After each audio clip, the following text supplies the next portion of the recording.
So now, without further ado, it is my pleasure to welcome today's first speaker, Cameron McFadden, Vice President in Western Canada for Ipsos. Cameron, you have the floor. Thanks very much, Ellen. I really appreciate it, and good afternoon, everyone. Welcome to today's webinar. My name is Cameron McFadden. I'm the Vice President of Growth for Western Canada at Ipsos, as Ellen mentioned.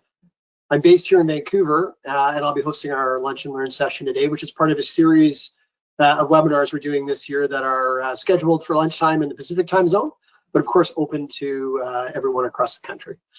In my role, I work closely with both current and prospective clients to help identify the best research solutions for their business challenges. One topic that's been coming up increasingly often is how brands can optimize their creative for short form video content across TikTok, Instagram Reels, and YouTube Shorts. That's exactly why we brought together two of our most experienced creative testing specialists today to share data-driven insights and best practices that can transform your short form strategy. I'm pleased to be joined by Kim Short, Senior Vice President of Creative Excellence based here in Vancouver, and Ted Doring, our National Practice Leader for Creative Excellence. Together, they'll be drawing from Ipsos' extensive global research to show you what actually works in this rapidly evolving landscape and why. Before we get started, just a quick recap on a few things that Ellen mentioned off the top. Today's session will be recorded, and you'll receive an email with that recording within a couple of days. Please feel free to submit any questions in the chat in the portal here, and we'll answer the ones that we can at the end. Otherwise, we'll reply back individually. And there is a really extensive white paper that's available to download in the handout section of the portal today. So we do really encourage you to take a look at that. It's a nice complement to the material we're going to cover during the session today. So with that, I'm excited to hand things over to Ted and Kim, who will guide us through the fascinating world of short form video collaboration and creative excellence. Kim, over to you. All right. Thank you, Cameron. And again, welcome to this webinar where we are going to share an overview of our latest creative effectiveness white paper, Short Form Social Misfits.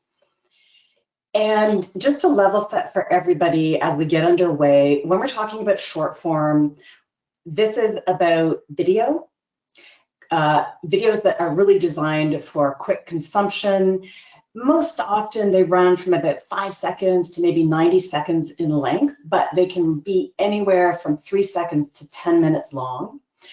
They are highly engaging, they are versatile, they are very typically in a vertical creative orientation and run on platforms like TikTok, Instagram Reels, and YouTube Shorts, as Cameron mentioned in our introduction.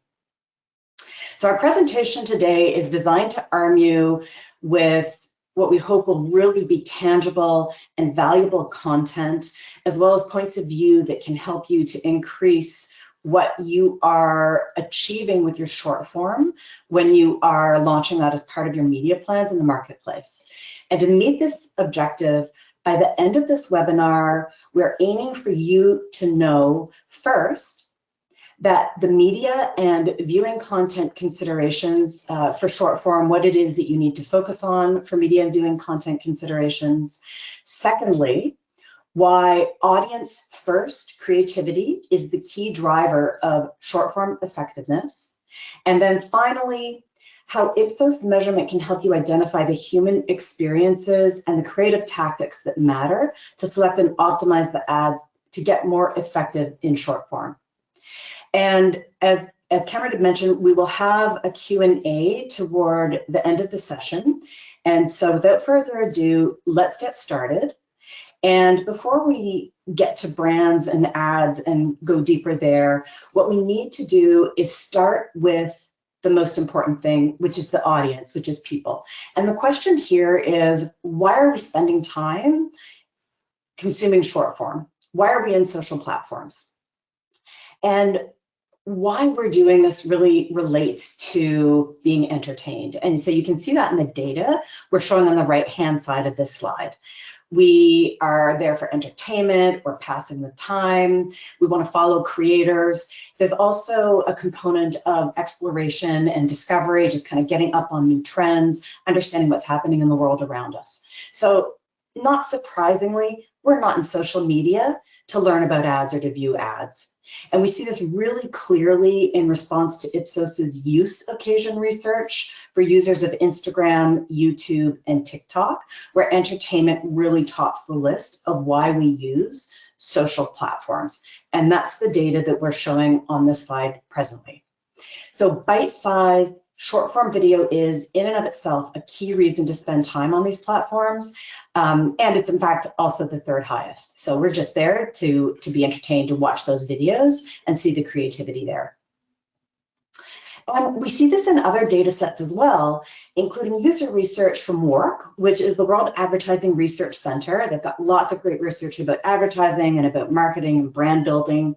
And in the WARC data that we've observed, we have in hand, we can see that the social platforms driving the most engagements are the ones that have short form video. So what we see there is, across the x-axis on the right-hand side of the slide again, is that the average time spent in hours monthly, and the platforms that get the most time invested in them are TikTok, YouTube, Facebook, and Instagram. And they also tend to have among the highest daily open rates. So these are the platforms where we're really investing the most time globally.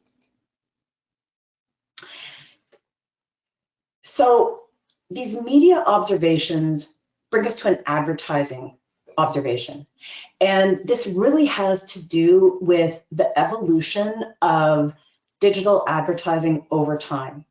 And short form video represents the latest evolution of ad formats that really respect what we would call an audience first approach. And if we think about the first online ads that were out there, these included display banners as well as video ads. And these really interrupted the content viewing experience. And the audience had to accept that as part of a kind of like an attention tax for the free content they got access to by being online. Now, from there, we evolved more to skippable video ads, where the users were much more in control. So they could skip ads after 5 seconds, maybe 3 seconds. And in this context, ads had to earn the right to be viewed beyond that skip point of a few seconds. And social video ads in feed represent another iteration where we can scroll past the content unless there's something that earns our attention and slows us down. And now with short form video, we flip past. So that experience and the engagement that we have with short form video is at the far end of what we would describe again as that audience first digital experience. And the user at this point is far more in control. We have to earn the right as advertisers to be viewed by the audience. And the ad has to, by necessity, be part of the content viewing experience to get viewed. And it has to be effective for the brand. Otherwise, really, the investment in that form of video is not really going to be serving any purpose to earn the dollars that are being put behind it. So if we need to earn the right to be viewed and be effective in short form, the question that we all have to answer as advertisers and marketers is, how do we develop creative that can do that effectively? So the first thing that we would talk about in this context is really measuring what matters in order to set the stage for an effective ad in this context. So at Ipsos, the way that we do this is using our solution, Creative Spark Digital. And what we do is we expose short form ads in the context of platforms like TikTok, Instagram, and Facebook feeds, Instagram feeds. And research participants, as they are getting exposed to a test ad, can flip quickly past content videos they're getting exposed to. And so it really reflects a real world experience. And this is critically important because it allows us to accurately measure how effective ads are going to be in the wild once they are launched.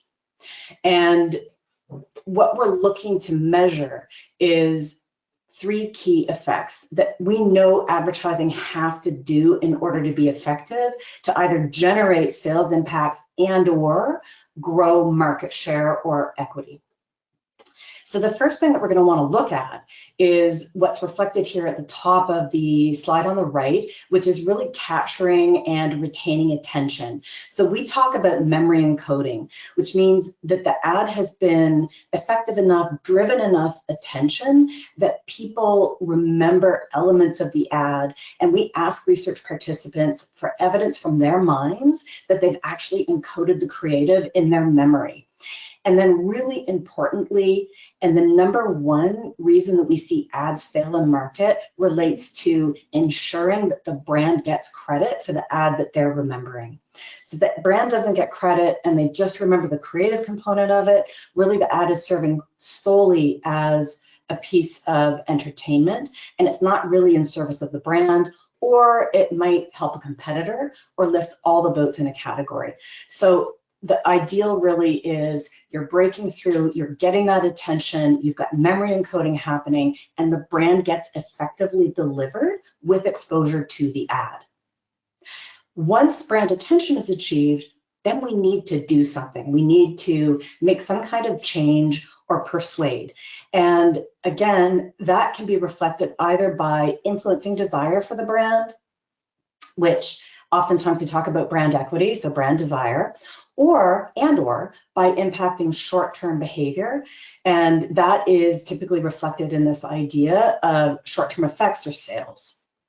So we measure this component of it, the impacts, by using a pre and post exposure approach. In the long term, with brand relationship index, which you see there on the left at the bottom of that white part of the slide.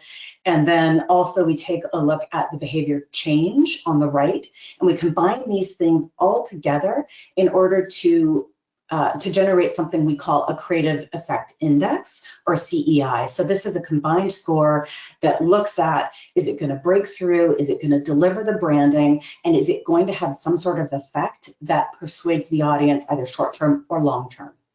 And we know that these metrics really matter because we've actually validated them to sales lift effects. And what we've done is taken a look at our metric of creative effect index, or CEI, and we've used market mix modeling in over 1,000 cases to take a look at how an average ad performs, a low ad performs, and how a high ad performs, and what we see in our CEI metrics. So if we compare a strongly performing ad in terms of our creative effect index to sales lift versus an average ad, we actually see a 20% lift for a strong ad with the CEI score that is strong in our assessments. And in fact, if we compare our high-performing ads from a CEI perspective to a low-performing ad, we actually see as much of it as a 57% lift relative to a low-performing ad. So what that tells us is when we're evaluating an ad in context and we see that it's going to break through, it's delivering the brand, it's having a persuasive impact, it means that it is money in the bank. And we also know from an analysis of our creative effects data sets how marketers can increase their chances of getting to highly effective creative that grows that sales lift effect. And Ted's going to talk about that more a little bit later in our presentation. And so what we're showing presently and introducing here is what we call our Misfits way of thinking about advertising. So this is a framework for understanding the components of advertising that really help ads stand out and be effective in market. And what we've observed is that ads that tend to be unique, different, relevant are the ones that are misfits in their categories, and those are the ones that tend to be most effective. So that's why we talk about a misfits framework. And this is how we understand what effective advertising looks like and what strongly performing ads need to deliver, which really is a good quality audience experience, being a misfit creatively. The three Misfit advertising principles that we're going to be talking about and looking at today as we take a look at some ads include this idea of creative experience, which is reflected in that brain diagram in the pink. And you can see here, people reflect that they like it, it's unique, people are going to talk about it, it's buzzworthy, it's entertaining, it's surprising. So this is really about, okay, it's got that stopping power, and we're likely to notice it in the context of that flicking environment. And then the next component of this is creative ideas. So this is about new ideas and thinking. And so, you know, the brand is different. It's telling me something new. There's some information value there that is helpful. And then the third category relates to empathy and fitting in. And that's reflected in the turquoise here. This is about people feeling that their world, their needs are being represented and the brand fits that, rather than it just being about the brand. So they really see themselves and they relate strongly to it. So if we deliver these experiences, we get that 20% sales lift that I was talking about on the last slide. And that's relative to an average performing ad. So if we've got a strong CEI score, it's doing what it needs to do. It's going to help you build your brand and be effective.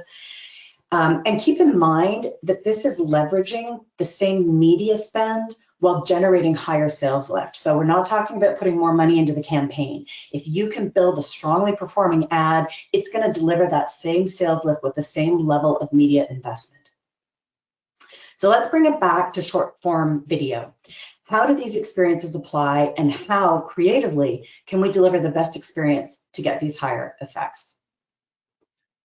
So what we did in order to understand whether or not there are different things to do with short form video is analyzed 500 ads that we evaluated in Creative Spark in order to identify these answers. So in this effort, we cross-referenced our key effects of memory encoding. So that's, they're recalling it. They've got memories about what the ad is saying and showing. The branded recall that we talked about as well, and then behavior change. And so we're impacting equity, or we're affecting short-term sales. And then we took a look at those Misfits experiences. We use both vision and generative AI, and we use both of these partly to identify the different tactics, the different things that advertisers and the ads were doing and showing and saying. And then we also use the AI to say, okay, which of those levers really are the ones that are most effective in terms of impacting performance for short form video specifically. And so these would include things like colors, logos, subjective experiences specific to short form video, such as whether or not the ad, and this is something that is particular to short form, is content creators. So is there a content creator in the ad or not? So what did we discover? Let's start with the human misfit experiences that we need to deliver in short form. So this is rolling up and kind of coming back to those three areas or buckets of things that ads need to do to be effective. When we plot increased effectiveness for short form ads that deliver a stronger versus weaker experience on behavior change and memory encoding, we see that creative experience and empathy and fitting in particular are most important. And so you can see that on this slide where that empathy and fitting in really is supporting memory encoding and behavior change most strongly, followed pretty closely by creative experiences. When we take a look at creative ideas, they are still contributing, particularly in terms of behavior change, but they are much less important in terms of memory encoding relative to empathy and creative experience. So the question here is, why is that the case? So let's take this back to creative observation and bring it back to a media context in order to hypothesize why this might be the case. So what we're looking at on screen presently is the same data that we were just looking at on the last slide, but we've indexed it. And you can see again that proportional contribution of empathy and fitting in and creative experience, they're pretty similar. And then, creative experiences, empathy, fitting in, they do matter most, and then followed by creative ideas reflected in the purple, a little bit less. But how does that compare to other social ad formats, such as in-feed video? So building here, we can see that when we take a look at social in-feed video, which is now reflected in the right here, also indexing the contribution of each of these areas, we can see that empathy and fitting in is actually much more important in social form, in the social video in-feed. So why might this be the case?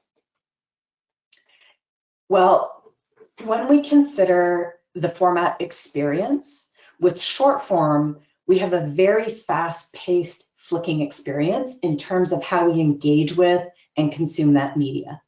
So in this context, where we've got to earn the right to be viewed, ads have to be much more entertaining and connect to the audiences with empathy. In contrast, when we think about that in-feed scrolling, the experience does tend to be slower paced. So we still need to earn the right to be viewed, but there is a more considered engagement in terms of how we move through the consumption of that kind of a format. And so we can rely a little bit less on the power of entertainment relative to short form. So coming back to short form, how did this balance look between unique entertaining experiences that connect with empathy in order to become more effective? So Ted's now going to show us what an effective balance looks like for short form. So over to you, Ted. Thank you very much, Kim. Now let's take a look. As Kim mentioned, we are going to show some ads now and take a look at the principles that Kim has just discussed. But let's take a look at a short form video from Knorr that really gets this balance right.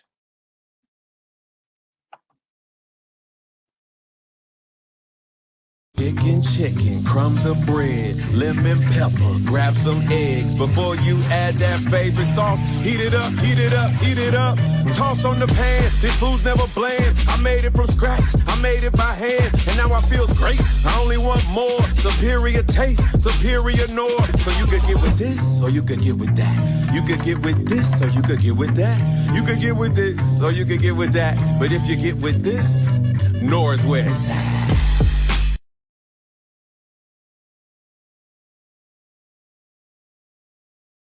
So taking a look at that video, now let's take a look at how the Knorr ad did on our Misfits framework.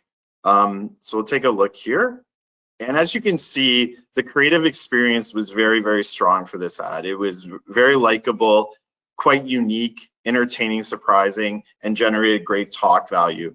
We can also see that it delivered empathy. So it is above norm on for people like me, so being relevant.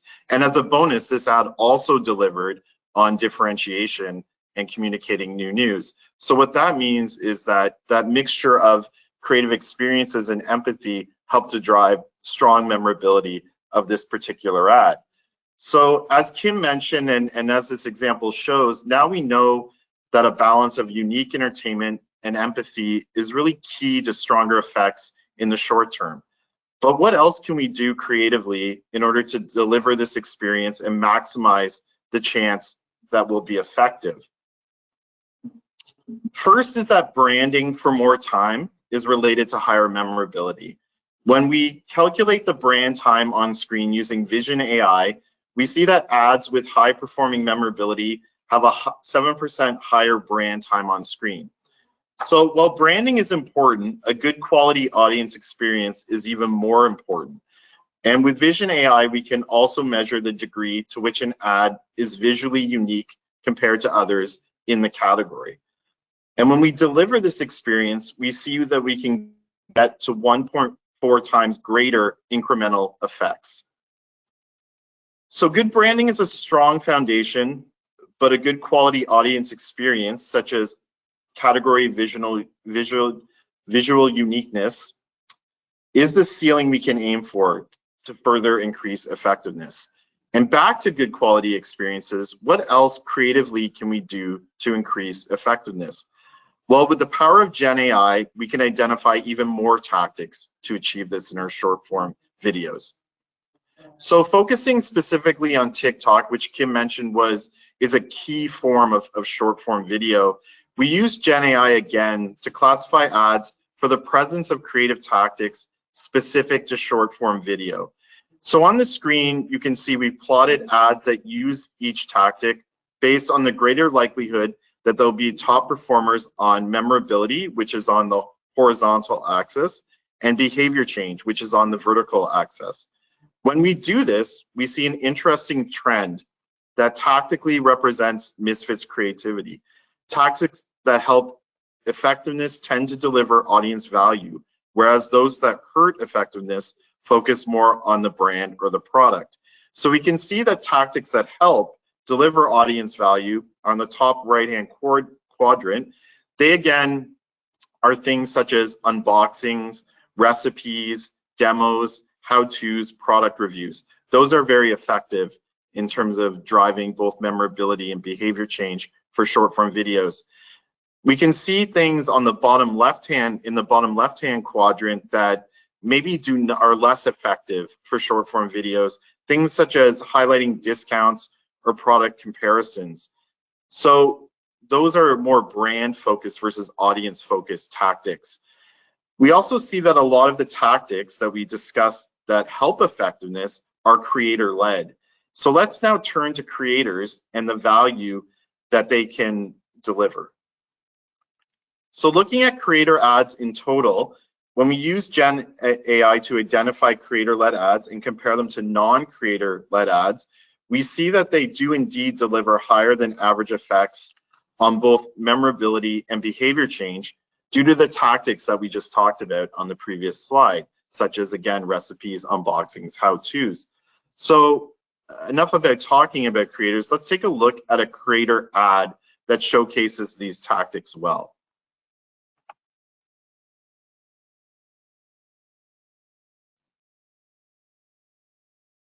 What happens if we fry a fruit cocktail in lumpia wrappers? Bonus, the cheese custard is back. In a pot, egg yolks, salt, vanilla extract, evaporated milk, 1 can, water, white sugar, cornstarch, and I've said this once and I'll say it again. Processed cheese works better for this. Cook this over medium heat until fully thickened. Optionally, Gobi, add butter for some shine.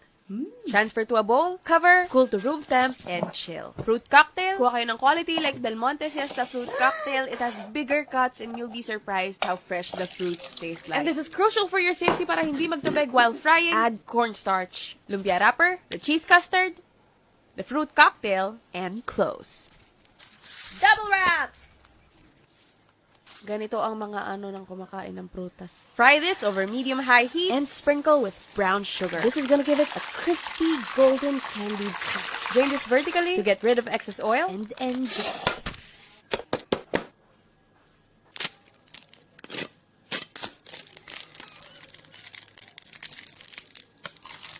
No way. It's not overly sweet. You have freshness and tart from the fruit cocktail. And that salty, cheesy custard just balances everything out. I actually made a lot. This is for my family. Tastes like Christmas. Meron kang holiday feeling. But in summer. Sarap. I did not expect this to be that good. Akin na to. Bye! Comment your favorite memory with Del Monte fruit cocktail and get a chance to win a Del Monte gift pack.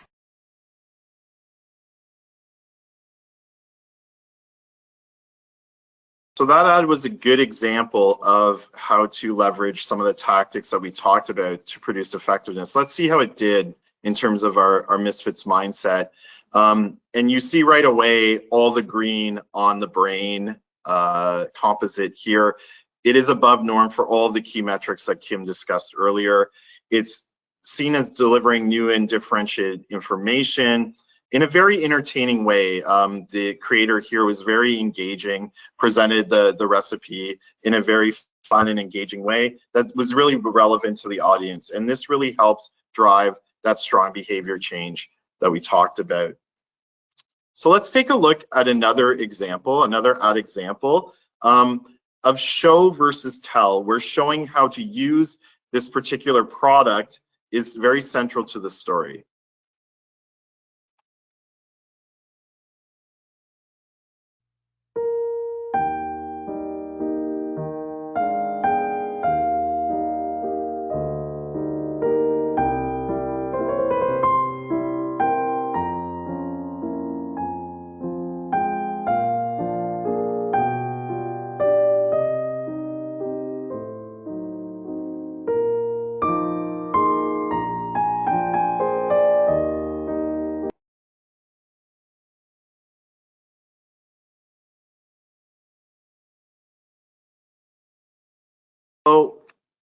let's take a look at how this ad does in terms of on the Misfits mindset.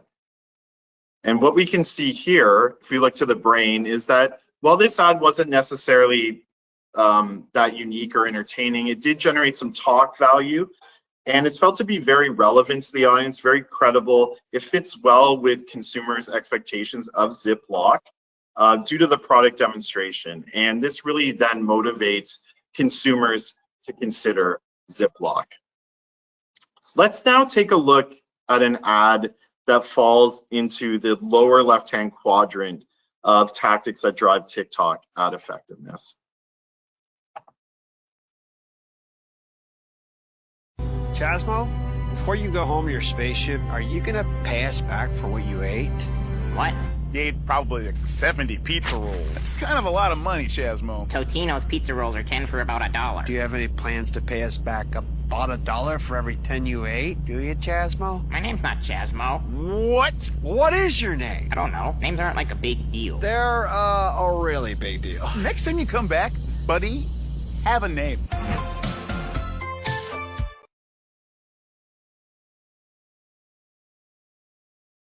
So taking a look at this ad and how it did on the Misfits framework, I sort of gave it away, but let's take a look anyways. We do see that this ad does generate some uniqueness, entertainment value, talk worthiness, but the discount messaging is not that compelling to the audience, resulting in average information value, relevance, and differentiation, which ultimately contributes to average behavior change. So today we saw some effective and less effective ads. So let's summarize what we've learned about how creatively we can be more effective in short form video ads. So first, we really need to appreciate that, as Kim mentioned, short form is audience first, not brand first. Related to this, short form is the most audience first ad format because we need to earn the right to be viewed and be effective by delivering unique entertainment and expressing empathy for our audience, helping our audience to understand how the brand can help them rather than just talking about the brand. And how do we more tactically deliver this audience experience? Well, we saw that branding does matter, but there are a range of creative tactics that matter more, such as delivering a unique visual experience to the category. And when we see creator-led ads, we see the most effective tactics are also audience first. Those deliver value such as unboxing and recipes. So it's with audience value that we started this session, so it makes sense we close it by recognizing its effectiveness power in the short term. We do have a white paper available on this subject that we've included for you to download in the webinar, so we encourage you to do that, or you can scan the QR code on screen right now, or feel free to reach out to Kim, Cameron, or I about this subject. We're always happy to discuss. I believe we have time for a few questions, so let's go back over to Cameron to see what has come in during our discussion and see what we might be able to answer. Thanks very much, Ted and Kim. Really interesting stuff, and really appreciate taking the time to share it with us here today. A couple of questions have come in, which I think will add a little bit more insight to the session.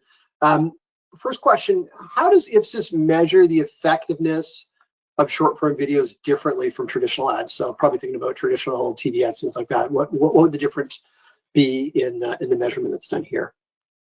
Yeah, it's a good question. I have to take this one. So the way we would evaluate a traditional ad is putting it into a clutter reel and increasing cognitive load. So we're kind of reflecting the way that we consume media in the real world. In the context of short form video, we have platforms that reflect the exact flicking behavior that that consumers experience when they're on TikTok or YouTube or Instagram Reels. Fundamentally, what we're really wanting to do and what we believe is incredibly important to understand whether or not ads will be effective in memory encoding and delivering the brand is putting the ads into a context and evaluating it in a context that gives us a real world view on whether they'll be effective when they're actually launched in the marketplace. And so in the context of short form, they're actually seeing it in a way that is very reflective of how consumers engage with that content live. And I'd also say we have benchmarks that are reflective of that context as well. So if we're evaluating a short form video, we use short form benchmarks to understand its performance. So the context is a fair understanding of what we tend to see as average or above average or below average. Right. Really interesting. Okay, cool. The next question, what role does cultural context play in shaping creative strategies for short form videos? So how does the cultural context play into the creative strategy? I can take that one. It is a great question, and it's a really interesting question as well. We often hear that, or it's been said that advertising is the great mirror of society. So it's really important that whatever short form video we're creating is reflective of the cultural values in the stories that we are creating for our audiences. But that said, given the tactics that are effective in short-term videos, such as recipes, how-tos, demonstrations, these sometimes can transfer well to different cultures because audiences are seeking out this content for the most part, and they're looking for tips and tricks on the subjects that they're interested in. So it could be relevant to different cultures, even if it is not necessarily coming from or originating from the person's culture that they live in or region that they live in. The best way, of course, is to understand if they resonate with the intended audience, is to evaluate the videos with your intended audience, and we're always happy to help with that. All right. Maybe time just for one more question here. How do these learnings extend to other product categories? So I think the examples were mostly CPG, but presumably they extend to other categories. Maybe just a little bit more info around that. Oh, sure. Yes, I can speak to that. So as I mentioned when I was presenting how we came up with the learning that we share with everyone today, we had 500 ads that we evaluated. Our database is continually growing as we have more and more ads that we're taking a look at. And as we are having more observations, we're validating that some of the things that Ted talked about, for example, expert point of view, demos, those things may translate into those categories. We would expect that they would. But if there are other creative factors that contribute to success across categories, we're distilling that as we go so that we can share that learning with our clients as we work in, say, more services type categories or durables, etc. So the learning is ongoing, and some of these observations are more kind of macro and overarching in terms of how they play. Awesome. Okay, really good. I think we're gonna finish there. I want to thank Kim and Ted. Thanks for taking the time to present today. Really interesting stuff, and a really nice presentation too, which is always great. Thank you everyone online who joined us, making time for us, and we're available to talk more about this. We've sort of just dipped our toe in the water here.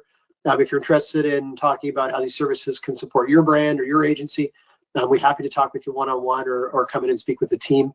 Feel free to reach out on email below to any one of us, and we'll make that happen. And like I said, watch your email for a copy of this recording, which can be shared and forwarded after. There's other folks on your team who didn't make it. And there are a couple more questions here, it looks like, so we'll make sure to reply to those folks individually after the session. So thank you. I think we'll end it here, and we'll let you know when our next webinar is coming up. Hopefully you can join us again.